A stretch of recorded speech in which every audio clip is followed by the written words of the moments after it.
A capital do Egito Ptolomaico, Alexandria, era famosa por muitas estruturas notáveis, incluindo o famoso Farol de Alexandria, que era considerado uma das 7 maravilhas do mundo.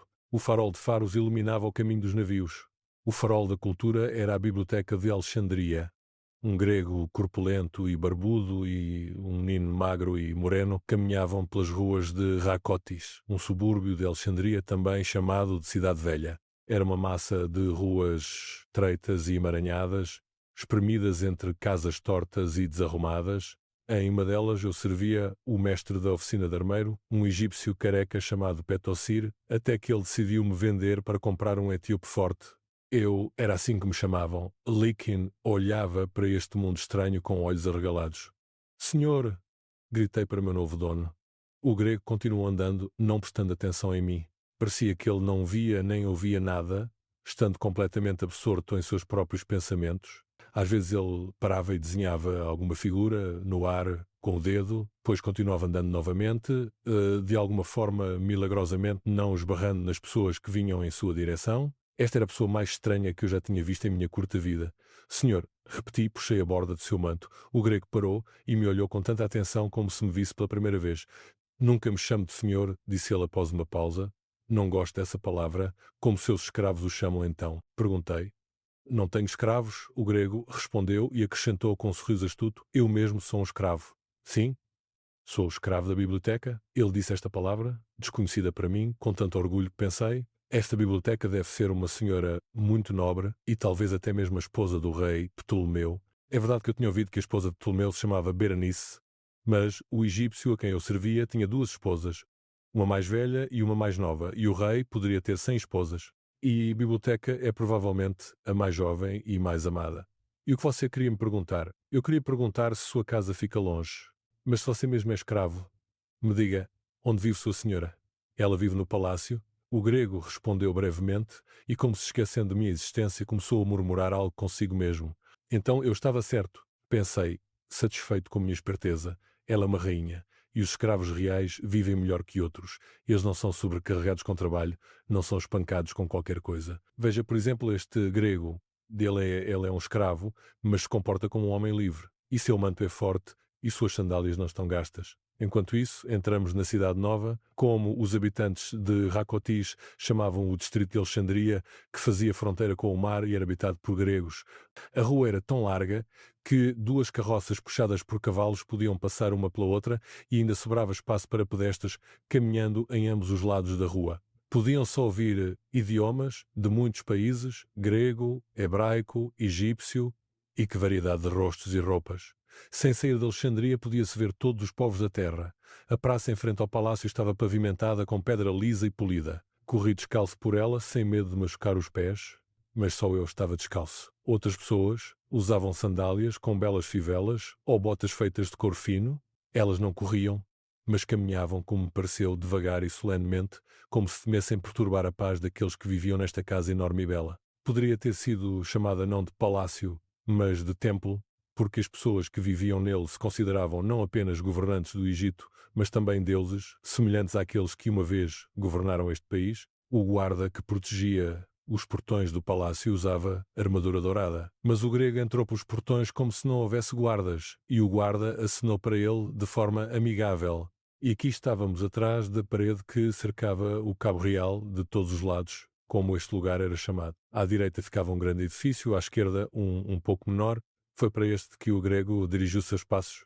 Ele empurrou as portas e nos encontramos em um enorme salão cercado por colunas. Contei 9 colunas altas de pedra branca brilhante que eu tinha ouvido ser chamada de mármore. Na frente de cada coluna havia uma estátua de metal. Por alguma razão decidi que essas eram imagens da senhora e me curvei diante delas até a cintura. Entre as colunas havia portas altas, 8 no total, além daquelas pelas quais tínhamos entrado. No meio do salão havia uma mesa redonda cercada por cadeiras.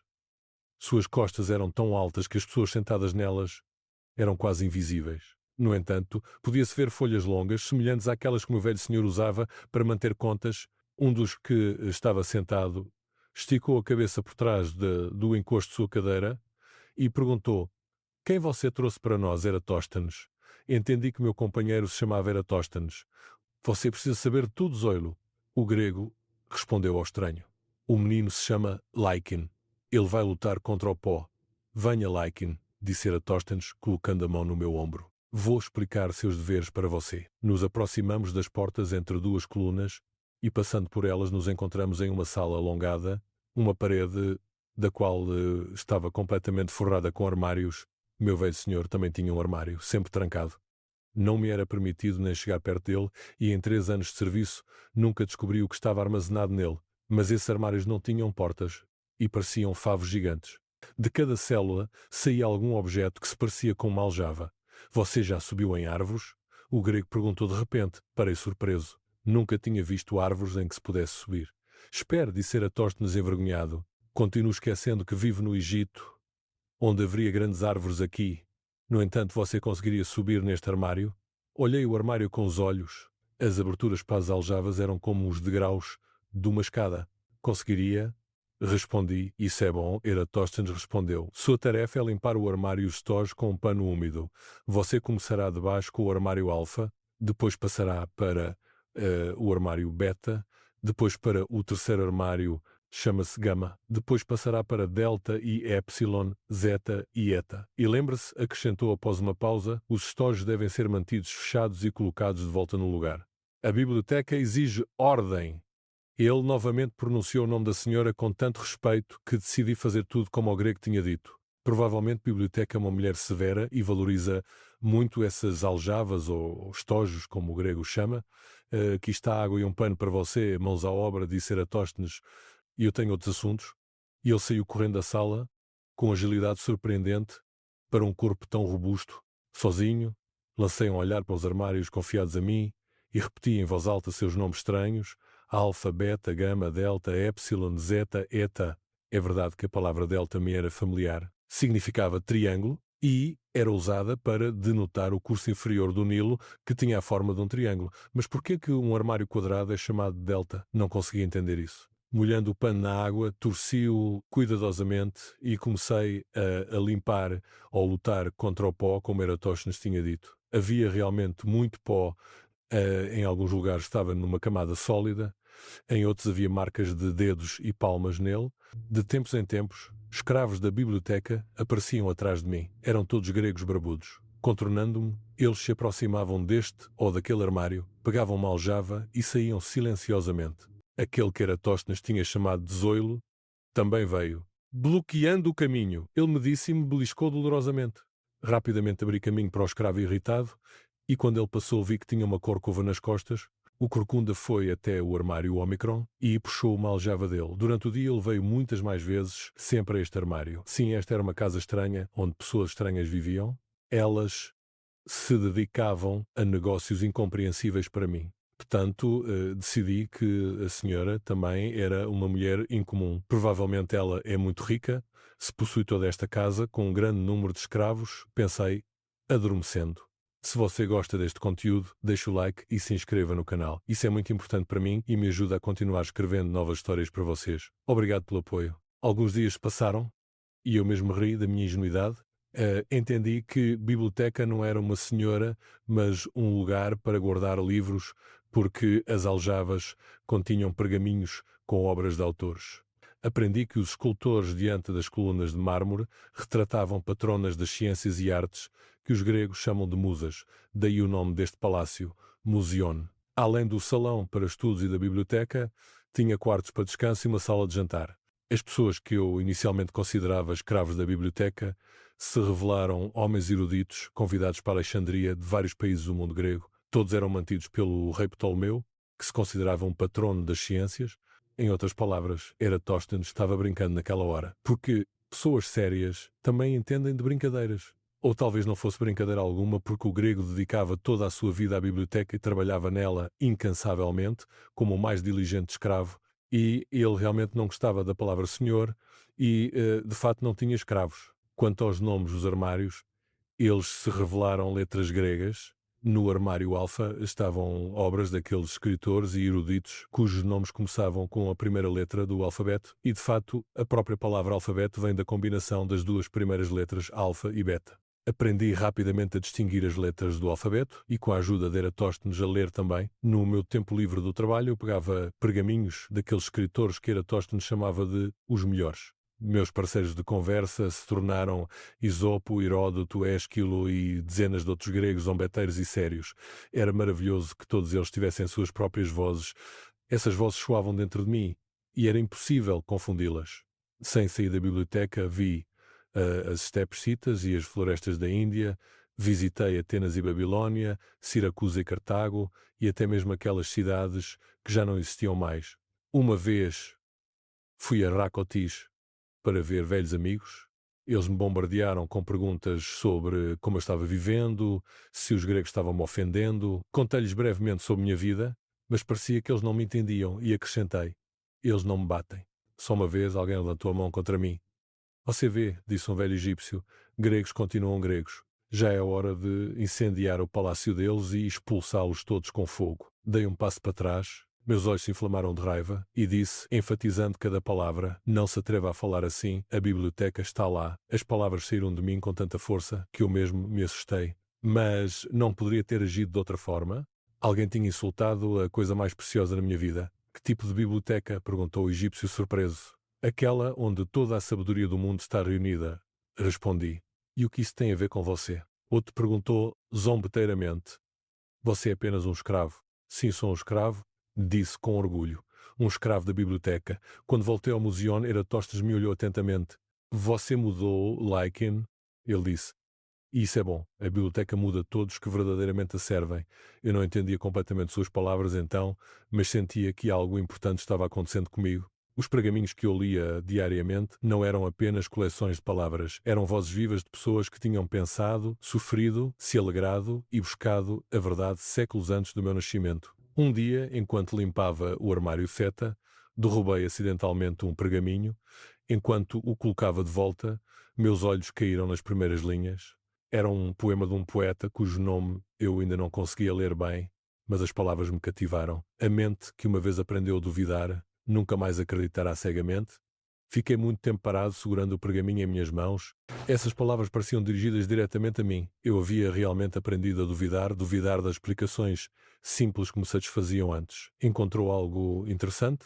A voz de Eratóstenes soou atrás de mim. Virei-me, envergonhado por ter sido pego lendo durante o horário de trabalho. Desculpe, eu acidentalmente. Não se desculpe. Ele interrompeu. O que você leu? Mostrei-lhe o pergaminho. Eratóstenes sorriu. Ah, Xenófanes, um homem sábio. Ele ensinou que devemos questionar tudo, até mesmo os deuses. Você entende o que ele quer dizer? Acho que ele quer dizer que não devemos aceitar nada apenas porque alguém nos disse. Exatamente. Os olhos de Eratóstenes se iluminaram. Você está começando a pensar como um verdadeiro filósofo, Likin. A partir daquele dia, minha relação com Eratóstenes mudou. Nas noites, quando a biblioteca estava silenciosa, ele frequentemente me chamava e explicava o significado de passagens difíceis, contava-me sobre os autores, suas vidas e pensamentos. A biblioteca não é apenas uma coleção de pergaminhos, ele disse um dia. É um lugar onde o pensamento humano vive e cresce. Cada pergaminho aqui é uma conversa com uma grande mente. E você, Likin, está se tornando parte desta grande conversa. Eu estava limpando o armário capa quando um rosto novo apareceu na biblioteca. Era um jovem, cerca de 20 anos, com olhos inteligentes e uma expressão ansiosa. Ele se aproximou de Eratóstenes com óbvia reverência. Mestre, ele disse, sou Apoldor de Rhodes. Vim estudar matemática e astronomia. Eratóstenes cumprimentou o recém-chegado gentilmente e começou a mostrar-lhe a biblioteca. Quando passaram por mim, ouvi Apoldor perguntar: quem é este menino? Ele é seu estudante? Não, respondeu Eratóstenes, ele é muito mais que isso. Ele é um verdadeiro servo do conhecimento. Essas palavras me encheram de orgulho. Eu não era mais apenas um limpador de armários empoeirados. Era um guardião do maior tesouro que a humanidade possuía, o próprio conhecimento. Os dias se transformaram em semanas, semanas em meses. Minhas habilidades de leitura melhoraram e eu agora podia ler não apenas grego, mas também entender um pouco de latim e até mesmo um pouco de escrita hieroglífica egípcia que Eratóstenes me ensinou em seu tempo livre. Por que você gasta tanto tempo comigo? Perguntei-lhe uma vez.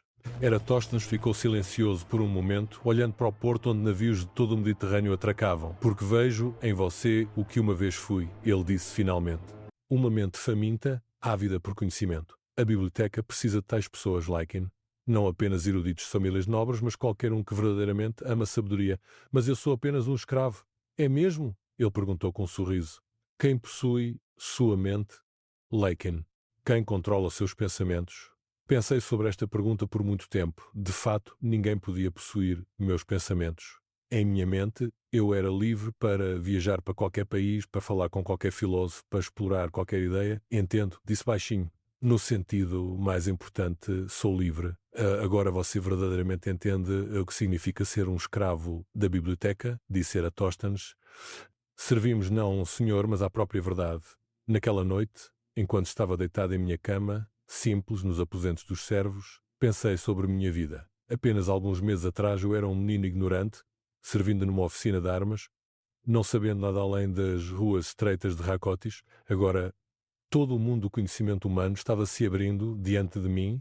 Pensei sobre os pergaminhos que tinha lido, poemas épicos que contavam sobre heróis e deuses, obras históricas que descreviam a ascensão e queda de grandes civilizações, tratados filosóficos que exploravam as questões mais profundas da existência. Cada pergaminho era uma porta para um novo mundo e eu tinha a chave para todos eles. Quando o sono veio sobre mim, fiz uma promessa a mim mesmo. Dedicaria a minha vida ao aprendizado, ao entendimento, a servir a grande causa do conhecimento. Seria digno da confiança que Eratóstenes e a biblioteca haviam depositado em mim. Pouco sabia que essa promessa logo seria testada de maneiras que eu jamais poderia ter imaginado. A Senhora Biblioteca Parte 3, o teste veio mais cedo do que esperava. Era um dia quente de verão, quando ouvi pela primeira vez sussurros de problemas nas ruas de Alexandria. Tensões políticas estavam aumentando entre os egípcios nativos e os governantes gregos.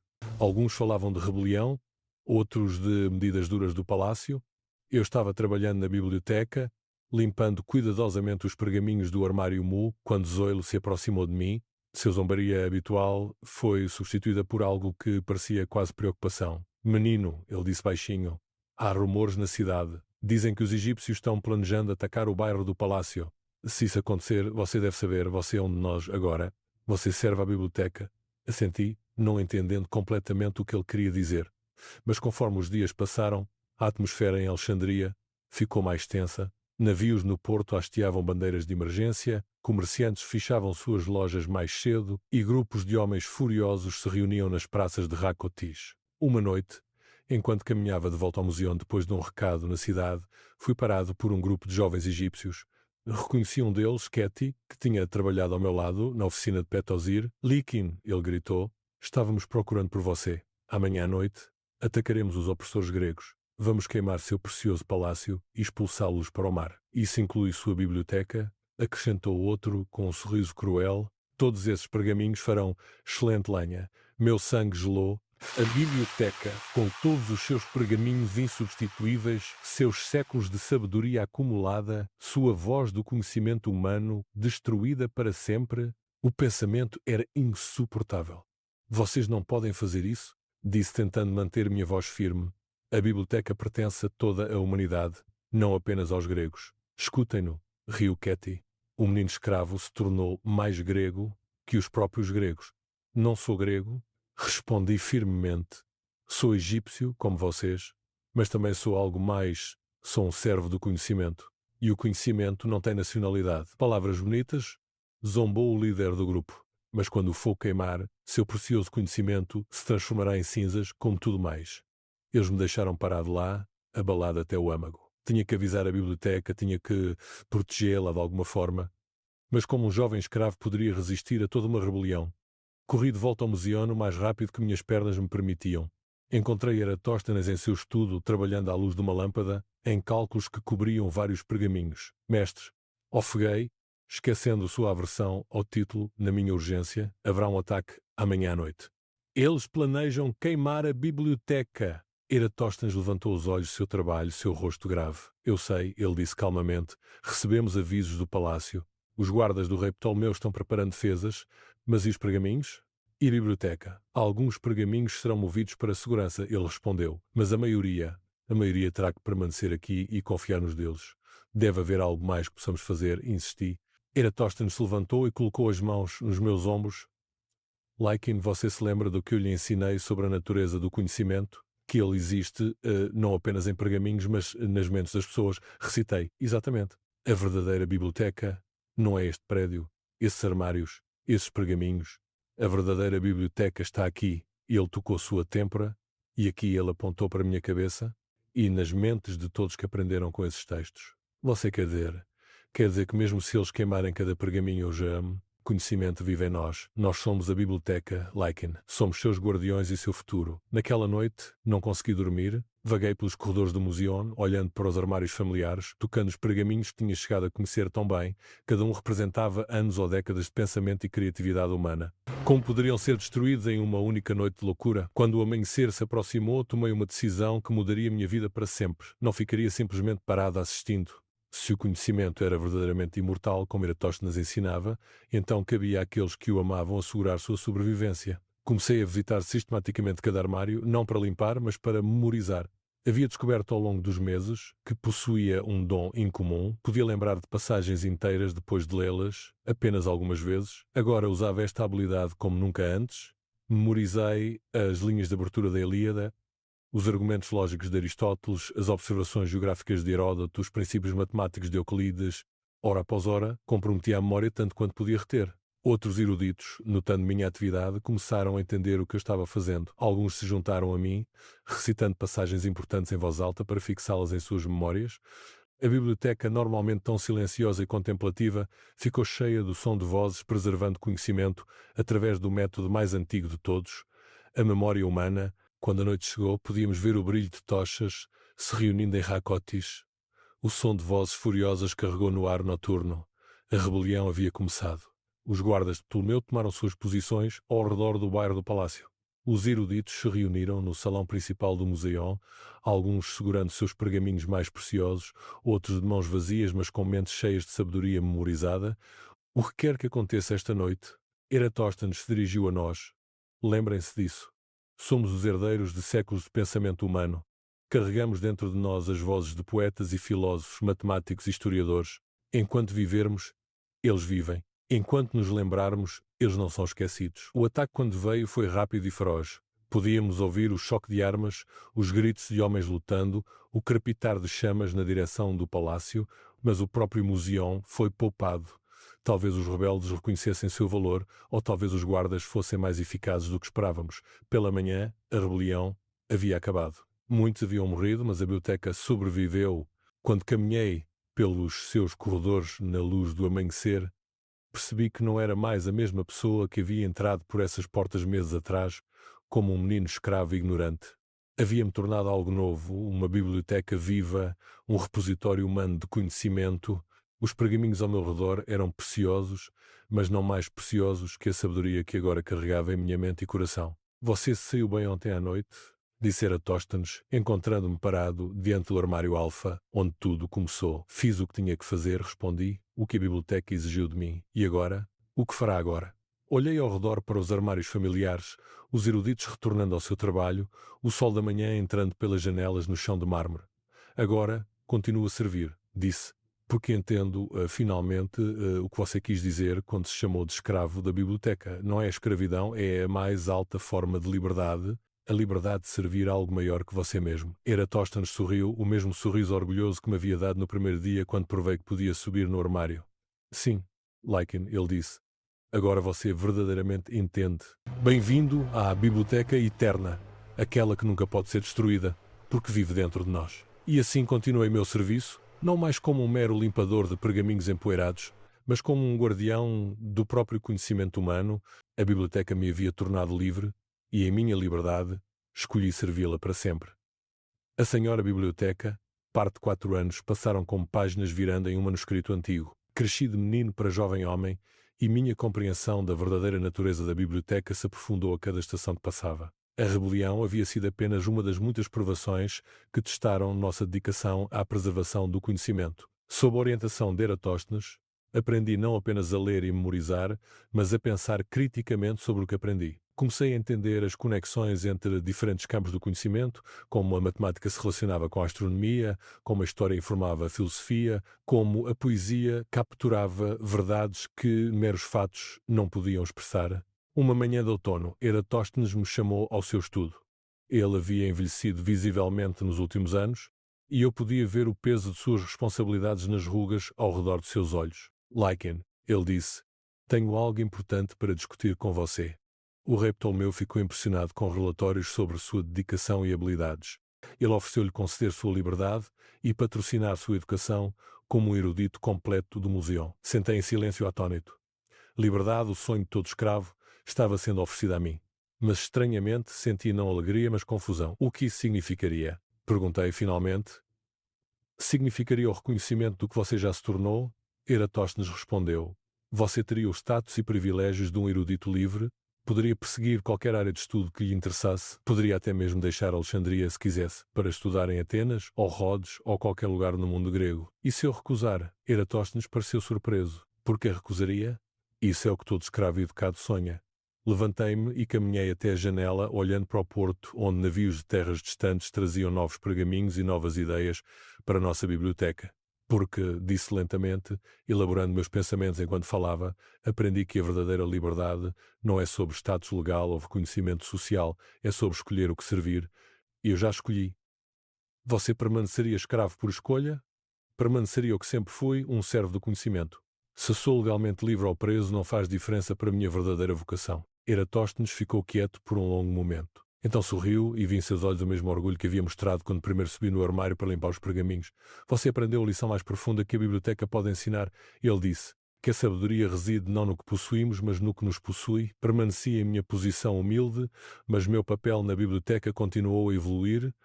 Eruditos mais jovens começaram a me procurar, não por minhas credenciais oficiais, pois não tinha nenhuma, mas por meu conhecimento profundo da coleção e minha habilidade de encontrar conexões entre textos aparentemente não relacionados. Tornei-me uma ponte entre os eruditos formais e a sabedoria viva da própria biblioteca. Quando um jovem matemático precisava entender o contexto histórico do trabalho de Euclides, ele vinha até mim. Quando uma filósofa queria rastrear o desenvolvimento de uma ideia através de múltiplos autores, ela buscava a minha ajuda.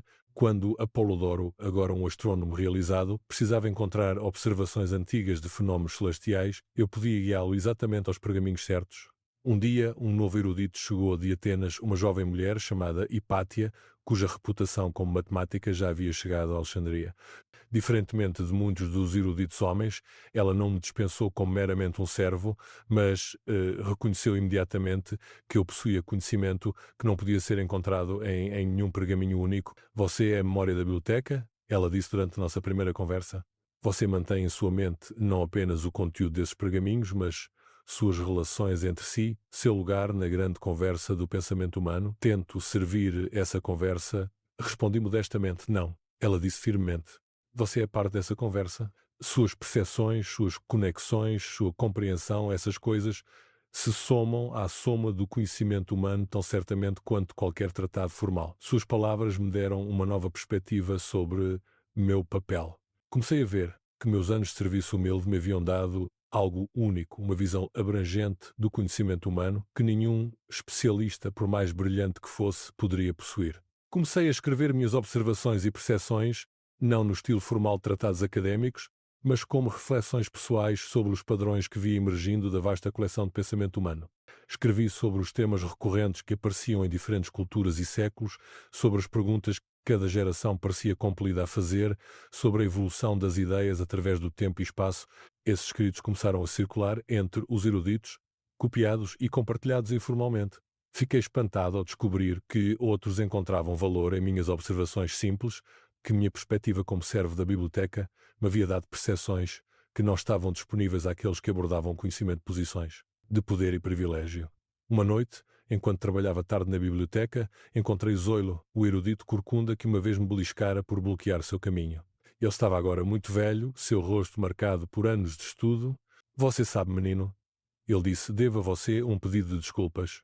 Porquê? Perguntei, genuinamente surpreso. Por pensar que você era apenas um escravo. Vejo agora que você entendeu a verdadeira natureza da biblioteca muito antes de nós. Você viu que não se tratava de status ou credenciais ou aprendizado formal. Tratava-se de serviço a algo maior que nós mesmos. Fiquei emocionado com suas palavras, mas também entristecido. Levei anos para entender isso, disse. E ainda estou aprendendo. Essa é a marca de um verdadeiro erudito. Ele respondeu com um sorriso. No momento em que pensa que aprendeu tudo, não aprendeu nada. Conforme envelheci, assumi mais responsabilidade pelo treinamento de novos servos e eruditos juniores nos caminhos da biblioteca. Ensinei-lhes não apenas as habilidades práticas de manusear pergaminhos e organizar conhecimento, mas os princípios mais profundos que Eratóstenes me havia ensinado, que o conhecimento pertence a toda a humanidade, que a sabedoria, encontrada nas perguntas tanto quanto nas respostas, que o maior aprendizado vem do serviço humilde à verdade. Meus estudantes passaram a me chamar de o catálogo vivo, um título que me teria envergonhado na juventude, mas que agora portava com orgulho. Eu era de fato um catálogo, mas vivo, capaz de fazer conexões e extrair percepções que nenhum índice escrito poderia fornecer. Um dia de primavera chegou a notícia de que Eratóstenes havia morrido em seu sono, o grande erudito que havia pego um menino escravo confuso e lhe mostrado as maravilhas do conhecimento humano se foi. Senti como se a própria biblioteca tivesse perdido sua voz, mas quando me posicionei no grande salão, olhando para os armários que primeiro limpara tantos anos atrás, percebi que o maior presente de Eratóstenes para mim não foi o conhecimento em si, mas a compreensão de como servi-lo. A biblioteca continuaria, através de guerras e rebeliões, através da ascensão e queda de reinos, através de todas as mudanças que o tempo traria, e enquanto houvesse pessoas dispostas a dedicar suas vidas à preservação e transmissão do conhecimento humano, a conversa que começou neste lugar nunca terminaria. Eu não era mais o menino escravo assustado que uma vez confundiu a biblioteca com uma mulher. Agora era seu guardião, sua memória, sua voz viva, e, ao servi-la, havia encontrado a liberdade mais profunda possível, a liberdade que vem de dedicar a vida de alguém a algo eterno e infinitamente valioso. Os pergaminhos ao meu redor continham os pensamentos de milhares de grandes mentes, mas eu havia aprendido a verdade mais importante da minha própria experiência, que o conhecimento não é algo que possuímos, mas algo que nos possui, e quando nos rendemos a essa possessão, nos tornamos parte de algo muito maior que nós mesmos, a busca humana infinita por compreensão e verdade. Se você gosta deste conteúdo, deixe o like e se inscreva no canal, isso é muito importante para mim e me ajuda a continuar escrevendo novas histórias para vocês. Obrigado pelo apoio. Nos anos finais de minha vida, quando meu cabelo ficou branco e minhas mãos menos firmes, frequentemente refleti sobre a jornada extraordinária que me havia trazido das ruas estreitas de Racotis ao coração da maior biblioteca que o mundo já conheceu. Novas gerações de eruditos vieram e partiram. Alguns se lembravam de Eratóstenes de seus estudos, mas para a maioria ele era apenas um nome ligado a certos princípios matemáticos. Poucos conheciam o homem que havia pego um menino escravo e o transformado em guardião do conhecimento. Mas a biblioteca perdurava como sempre havia feito. Novos pergaminhos chegavam de terras distantes, novas ideias desafiavam velhas suposições, e a grande conversa do pensamento humano continuava a evoluir e crescer.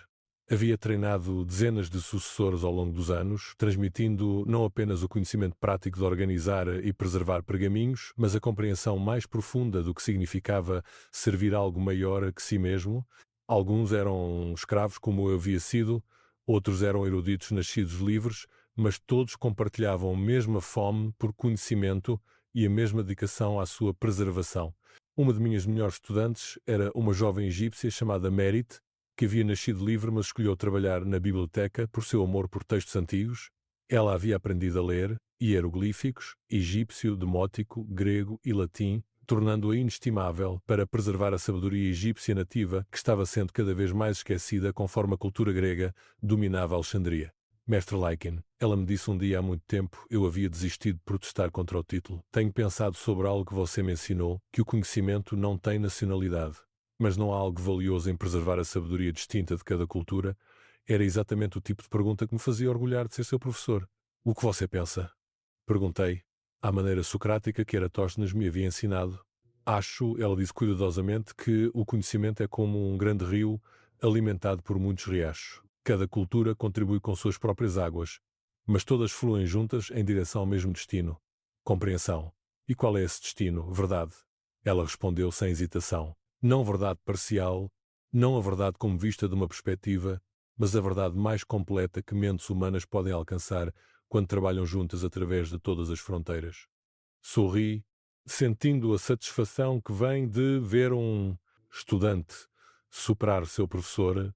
Então você entende porque é que a biblioteca deve acolher pergaminhos em todos os idiomas, ideias de todas as nações, sabedoria de todas as tradições. Conforme minha força começou a falhar, passei mais e mais tempo simplesmente sentado entre os armários, sentindo a presença de todas as grandes mentes cujos pensamentos me cercavam. Às vezes imaginava conversas com autores há muito mortos, discutindo suas ideias como se estivessem sentados ao meu lado. Conversei com Homero sobre a natureza do heroísmo, com Heródoto sobre a ascensão e queda das civilizações, com Euclides sobre a beleza da verdade matemática. Em minha mente, todos ainda estavam vivos, suas vozes tão claras e distintas quanto haviam sido, quando primeiro aprendi a ouvi-las nas palavras dos pergaminhos. Uma tarde particularmente silenciosa, quando o sol entrava obliquamente pelas janelas da biblioteca, lançando longas sombras entre as colunas, tomei uma decisão que havia contemplado por meses. Era hora de escrever minha própria história, não como um tratado formal, mas como um testemunho do poder transformador do conhecimento. Queria que gerações futuras entendessem que o maior tesouro da biblioteca não era nenhum pergaminho único ou coleção de pergaminhos, mas o espírito de inquérito e dedicação que animava todos que verdadeiramente a serviam. Queria que soubessem que a sabedoria podia vir das origens mais humildes, que um escravo podia se tornar filósofo, que o serviço podia ser a mais alta forma de liberdade. Escrevi devagar, cuidadosamente, tentando capturar não apenas os eventos de minha vida, mas seu significado mais profundo. Escrevi sobre um menino que confundira a biblioteca com uma mulher, sobre a revelação de entender o que a biblioteca verdadeiramente era, sobre o despertar gradual de minha mente para as maravilhas do pensamento humano. Mais importante, escrevi sobre a lição que me levou anos para entender completamente que o conhecimento não é algo que possuímos, mas algo que nos possui, e que quando nos rendemos a essa possessão, nos tornamos parte da busca humana eterna pela verdade. Quando terminei de escrever, chamei Mérito até mim e lhe entreguei o pergaminho. Este é meu presente para a biblioteca, disse a ela. Não minha maior contribuição, talvez, mas minha mais pessoal. Ela desenrolou o pergaminho e começou a ler. Enquanto lia, vi lágrimas formarem em seus olhos. Mestre, ela disse, isto é lindo, mas também está incompleto. O que quer dizer? A história não está terminada. Você ainda está aqui, ainda ensinando, ainda servindo à biblioteca. A história continua enquanto você continua. Olhei ao redor do grande salão uma última vez, para os armários que havia limpado quando menino, para os pergaminhos que havia lido e relido incontáveis vezes, para os eruditos, curvados, sobre seu trabalho exatamente como os havia visto fazer por décadas. Você está certa, disse. A história nunca realmente termina. Apenas passa de uma geração para a próxima. Cada pessoa que dedica a sua vida ao conhecimento se torna parte da mesma história eterna. Naquela noite, enquanto me preparava para dormir, pensei sobre todas as vidas que haviam sido tocadas pela biblioteca. Eruditos que haviam partido para estabelecer escolas em outras cidades, carregando consigo os princípios que aprenderam em Alexandria. Estudantes que haviam retornado a seus países natais com novas ideias que mudariam a forma como as pessoas pensavam sobre o mundo, até mesmo servos humildes como eu, que haviam encontrado na biblioteca um propósito e significado que transformou toda a sua existência. O edifício físico poderia um dia desmoronar, os pergaminhos poderiam ser perdidos pelo fogo ou guerra ou simples deterioração, mas o espírito de inquérito, o amor pela sabedoria, a dedicação à verdade, esses eram imortais. Eles sobreviveriam nas mentes e corações de todos que haviam sido tocados pela magia da biblioteca. Fechei os olhos e me senti cercado não por paredes de pedra e armários de madeira, mas pela presença invisível de todo o conhecimento humano, passado, presente e ainda por vir. Não era mais apenas Lycan, o menino escravo de Racotis. Era parte de algo infinito e eterno, uma única voz no grande coro do pensamento humano que havia cantado desde a primeira pessoa que olhou para as estrelas e se perguntou sobre sua natureza. Ao servir à biblioteca, havia encontrado meu lugar nesse coro, e embora minha voz individual fosse um dia silenciada, a própria canção continuaria para sempre, levada adiante por novas vozes, novas mentes, novos buscadores da verdade.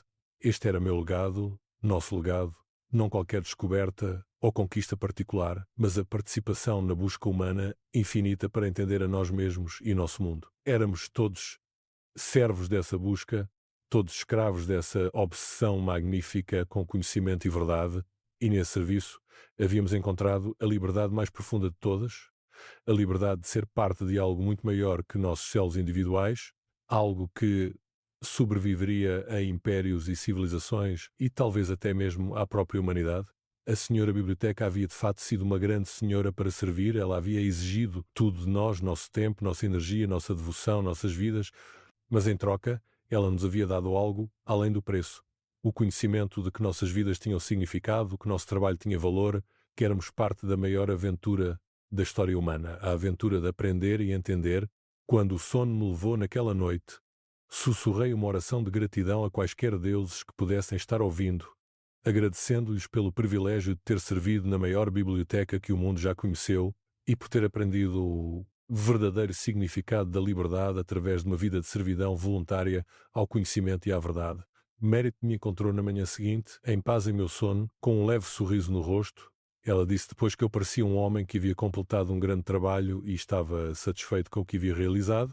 Eles me enterraram no cemitério dos eruditos fora de Alexandria, com uma pedra simples que trazia apenas meu nome e a inscrição: servo da biblioteca. Era tudo que eu sempre havia querido ser e tudo que eu jamais precisaria ser lembrado. Mas Mary estava certa, a história não terminou com a minha morte. Continuou em seu trabalho e no trabalho de todos que vieram depois, cada um adicionando sua própria voz à grande conversa, cada um servindo à sua própria maneira a busca humana e eterna pelo conhecimento e compreensão. A biblioteca viveu, e nela, todos nós vivemos, para sempre parte da tapeçaria magnífica do pensamento e sabedoria humana que nenhum fogo poderia queimar, nenhum tirano poderia destruir, nenhuma passagem de tempo poderia diminuir. Havíamos servido à Senhora Biblioteca e ela nos havia tornado imortais.